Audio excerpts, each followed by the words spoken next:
নমস্কার, আপনাদের প্রত্যেককেই ইংলিশ টিউশনে সুস্বাগতম।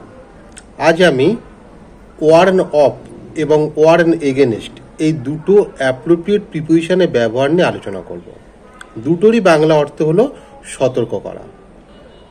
ওয়ার্ন এগেনস্টটা ব্যবহার করা হয় যখন কোনো খারাপ, ঝুঁকিপূর্ণ বা বিপদ সম্পর্কে কাউকে সতর্ক করে দেওয়া হয় বা সচেতন করে দেওয়া হয়, বা সেটা থেকে তাকে বিরত থাকতে বলা হয়। এই রকম ক্ষেত্রে ওয়ার্ন এগেনস্টটা ব্যবহার করা হয়। যেমন, he warned me against pick pocketers, সে আমাকে পকেটমার থেকে সাবধান করে দিয়েছিল। ওয়ার্ন অফটা ব্যবহার করা হয় যখন কোনো ব্যক্তির ক্যারিয়ার বা ব্যক্তিগত সম্পর্কিত কোনো বিষয়ে তাকে সচেতনতা দেওয়া হয় বা তাকে পরামর্শ দেওয়া হয় বা তাকে সতর্ক করে দেওয়া হয় এই রকম ক্ষেত্রে।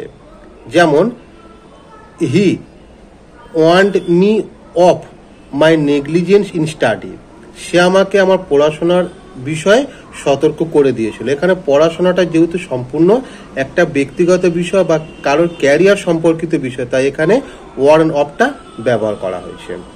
ধন্যবাদ।